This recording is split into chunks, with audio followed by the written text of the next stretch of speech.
Okay, you guys, what is up? This is Ozzy Senpai here today to review Magi, the Labyrinth of Magic, chapter 222.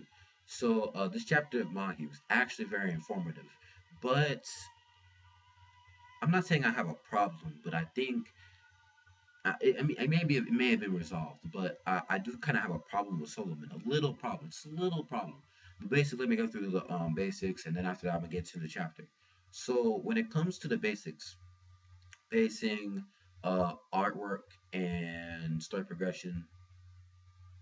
Uh, when it comes to pacing, the pacing in it was actually, I'm gonna give it an okay. Pacing, the reason why I give it an okay is because despite the fact that this arc is really informative and we do see Solomon's backstory, I don't I don't want this arc to be too long. I want to get into the main story as well. I want to get into the actual main story. I don't want to just sit there and be like, oh, the Almataron also. I like Almataron and I like the arc, but it's not really feeling me really well. One second. Let me drink some water. Okay. So the pacing, yeah, I'm gonna give that a. Actually, I'll give it an okay plus. I'll give it some grades. I'm gonna give it an okay plus.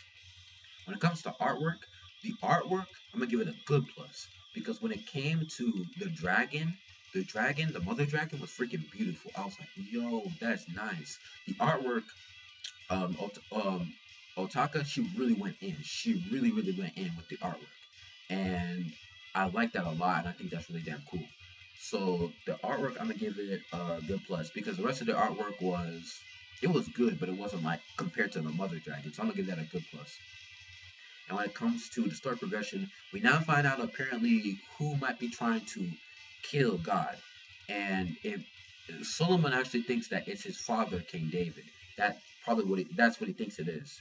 So story progression has progressed. I'm gonna give that a good plus as well. So yeah, good plus, great. I'm gonna give that good plus. Yeah, basically overall good plus. Now, when it comes to the chapter itself, the beginning of the chapter, excuse me, the beginning of the chapter, I was like, it's kind of, I don't know. I mean, it's kind of, I don't like it as much as I thought I would, because we don't know for sure if Sheba or Arba is Gilken or not. We don't know yet, because it's like it could be either one of those two.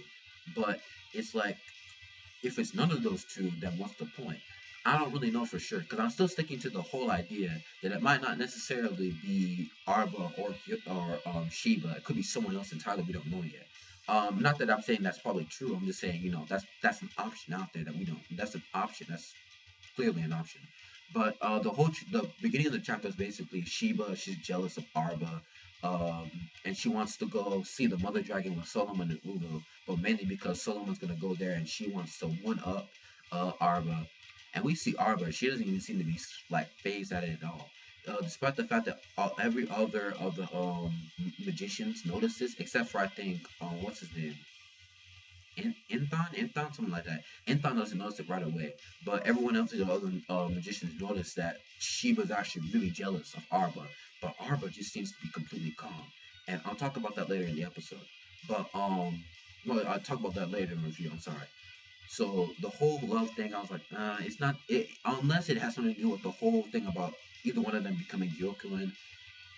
I don't know, but basically we see Solomon and Solomon decides, let's go talk to the mother dragon about what's going on with the Magoi. And we go into the whole mother dragon situation. And we find out apparently that the mother dragon is actually located where the continental rift is, or otherwise known as the Great Rift. Now, the Great Rift, if you remember, is actually where all the finalists are located because we see them like we see Yunnan and Yunnan explains, oh, this is where the funnels are located, but if you go there you might not be able to come back. And of course we know why, because once you go there you change into this lion type creature, and you is probably I think your will is subdued and you want to be with your people, with the funnels. But it's explained in the chapter that there are two types of species that are relatively similar to the humans when it comes to intelligence. Hold on a second. Man, my throat is dry. And those are the mother dragons and the red lions. And the red lions, they look a lot like the faunalies in animal form. I think that, yeah, it's obvious that it's probably the faunalists, because the faunalists, that may be their original home, that might be their original bodies. So obviously the faunalists are probably the red lions. And the mother dragon has been around for at least 8,000 years, if not even more. And that means that she knows a lot of information. So in the chapter, she basically explains how Solomon actually came to her wanting to know everything. And Solomon, ever since then, has been coming down to the continental rift and been asking about stuff, been asking, trying to gain knowledge. And I think it's the mother dragon that's been influencing Solomon to do the whole resistance thing. And the mother dragon notices the whole Magoi situation, how the Magoi seems to become a lot more impure, much more heavier, much more dense. And that's a problem, of course, because it means that something's wrong with Elah. Now, Solomon is actually wondering about this whole God Elah type of thing. Because according to the mother dragon is saying that Elah is giving all the Magoi to the magicians. But what's weird is that if Elah is a god, why would he give all of the Magoi to the magicians if he turns into this black empty shell, which of course we now know is probably going to be the Elah we see in the current time in the story that tried to suck up the entire planet where Magi is. Why would a god do something like that? Solomon is actually kind of, and what Solomon says actually makes a lot of sense. Solomon says that it's possible that Elah really isn't a god, or at least he's not a god with a sense of will. It's just a lump of power that gave the magicians their power in the first place randomly. It wasn't like it had a will or senses or anything like that. It wasn't like it was like a human type of person, like a human thinking type. Like, how like having sentience, like actually having sentience, stuff like that. That's what he thinks. It may not necessarily have sentience. And this whole thing about the human's noble mission may have just been complete bullshit.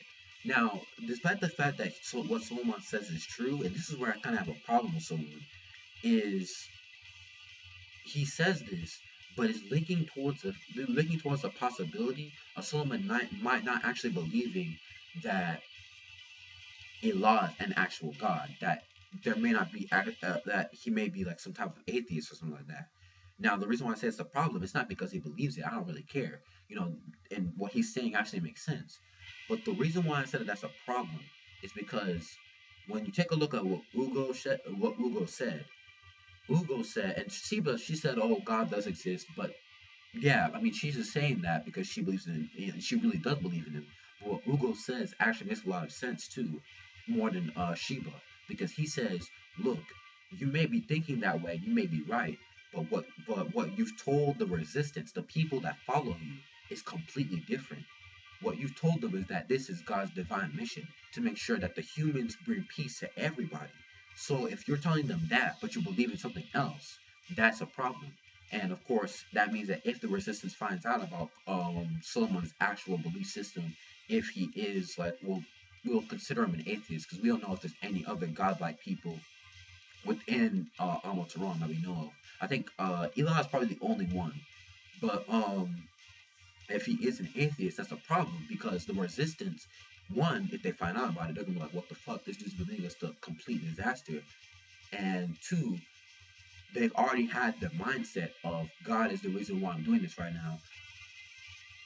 God is the person who sent Solomon, the person who created resistance, the reason why the humans have this ability in the first place to become magicians. That's the reason. And it really would fuck up the resistance if Solomon like has this mindset, and if he acts upon this mindset. That's gonna be a problem because the resistance is gonna look at him as like, "Oh, you're a liar. We shouldn't even trust you anymore." And when you're a leader, you can't have that.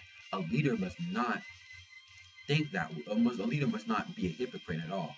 So I guess that like that's the reason, that's the problem that I have with it is like when you're a leader, you got to tell what your crew slash team slash army You got to tell them straight up how you feel and what you think about the situation. You can't keep everything from them. You can keep a couple of things. I mean, it won't hurt, but you can't keep everything from them because that's a problem. And when it comes to Elah, if what Solomon's saying is true, if Elah really isn't just a god, just a lump with power, that is going to be a problem because it's going to be a problem for the resistance and what they believe in, and it'll make them question, or should we even trust Solomon anymore? So that I'm kind of iffy about. I really don't like that at all. When it comes to him being a leader, he should be more like he should. I don't want him to be a hypocrite. Now I'm not saying that he couldn't believe what he wants to believe in. I don't really care. To say, don't be a hypocrite. Tell the truth. Now when it comes to the whole Elah situation, there may be someone who's trying to surpass God, and that's insane. Like when you're trying to surpass someone who is God level or something, whatever it is, that's insane. Because apparently that's the reason why Elah is like that in the first place. Because Elah may be someone might be trying to surpass God in some way, shape, and form. And every Ugo and Sheba are like, holy shit. Now, because that's like to them that's God, and Elah is pretty strong. So that's pretty crazy. So and Solomon makes the assumption that it's going to be his father, King David. So is it King David? I don't know. This is where Gilkin comes in. When it comes to Arba and Sheba, I think that Arba is more likely to become Sheba. No, Arba is going more likely to become Gilkin than Sheba. Hold on, let me tell you why in a second. Because people say that okay, Sheba, she does look thirsty. She does seem jealous. She may, because she loves Solomon. She knows that she'll do anything for him, and stuff like that. And it's possible that yeah, she might be at that from the strength of Gyokun, maybe out of love. But my problem is that when it comes to Sheba, I don't want it to turn into an Obito situation. For those of you that read Naruto, you know what I mean. They act out of love. They act out of love for the people that they care about, and that's a problem when it comes to the villains. Not when it comes to the villains, because the whole Hakuryu situation. How Hakuryu, he loved his father and his brother, but his brother took away from him, and now he's getting revenge. Now he's working with Judar.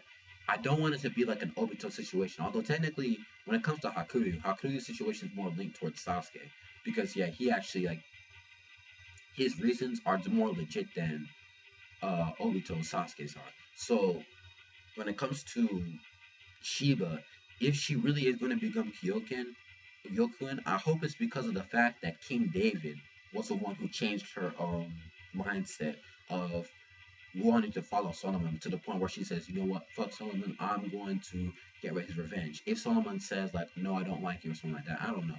I don't want it to be straight up, oh, it's because you didn't love me.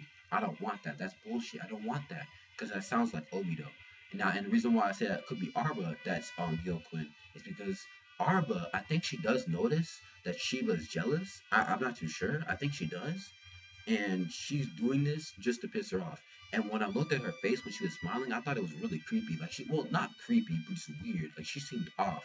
Like she's like smiling. She's all like, yeah, yeah, we were just sword fighting together. We're just best buddies. So I think, and her smile kind of reminds me of Gyokuen when Gyokuen like knows something, or when Gyokuen has like a plan, like you want to know something about yet.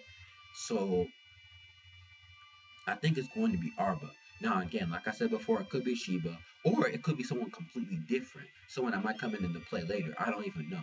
But I think it could be Arba. Arba might be Gyokuen. I have no clue yet. Arba hasn't really done anything like crazy, like anything that's like insane. But it may be Arba. And another reason why I say it's Arba is because when it comes to all the magicians that are surrounding Solomon, she seems more close to Solomon than any of them. Like they actually seem like they're best friends. And I think that's the reason why I say that is because Solomon did say to Arba, when we're alone, don't call me young master, call me call me Solomon, because you did teach me how to fight with a sword. So yeah, I think it's going to be Arba.